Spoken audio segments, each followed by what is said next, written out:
మనం కలిగి ఉన్న సోమరితనమే సాతానుకు ఒక ఆయుధం.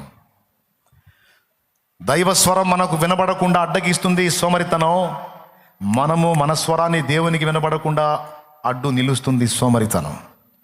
ప్రార్థనా జీవితాన్ని చెడగొట్టేది అదే. 4 రోజులు రెగ్యులర్గా ప్రార్థన చేసి 5వ రోజు 4 రోజులు చేశాక ఈ ఒక్కరోజు కాసేపు నిద్రపోయి లెగుస్తాలే అనుకుంటావు, ఇక స్టార్ట్ అయింది మళ్ళా భ్రష్టత్వం. ఇక ఆ సోమరితనం ఆ ప్రార్థన అనుభవాలని దిగజారిపోయి చివరికి దేవునితో సహవాసం తగ్గిపోయింది. ప్రార్థనా జీవితం పోగొట్టుకుంటాడు, వాక్య ధ్యానాన్ని పోగొట్టుకుంటాడు. అసలైన 2 పోయిన తర్వాత ఇక ఏనేం పొడుస్తాడు పోటు, ఇంకేమేం సాధించేది ఏమో బొందా.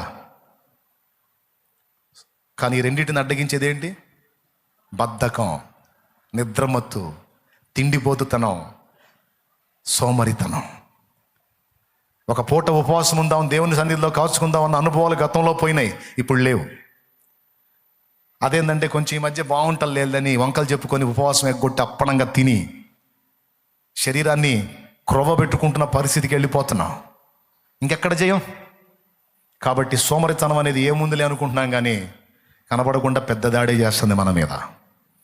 భక్తిని నాశనం చేసి, ప్రార్థనా జీవితాన్ని పాడు చేసి, వాక్యాన్ని చదవకుండా వేరే పుస్తకాలు ఏమైనా చూడబుద్ధి అయింది. సెల్ ఫోన్ చూడు, పొద్దున్న నుంచి సాయంత్రం దాకా ఖాళీ ఉంటే చూడబుద్ధి అయింది.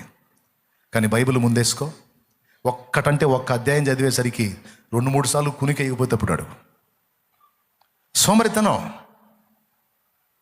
నువ్వు చదవలేవు, నీ వల్ల కాదు. అరే అయ్యే కళ్ళుగా సెల్ ఫోన్ అంతసేపు, మరి బ్లూ లైట్ కళ్ళలో పడుతుంది, కళ్ళు పెందలాడిపోతాయి. అయినా సరే, కానీ దాన్ని చూసేటప్పుడు ఉండే ఇంట్రెస్ట్ దీనిలో లేదు. దాన్ని చూసేటప్పుడు రాని సోమరితనం, బద్ధకం దీన్ని చూస్తే వచ్చేది. బైబిల్ చూస్తే మోసం జరగట్లా? మైండ్ పోయిందా? తెలుసుకోవద్దు ఎక్కడ జరుగుతుంది కుట్ర అనేది, మీకైనా నాకైనా.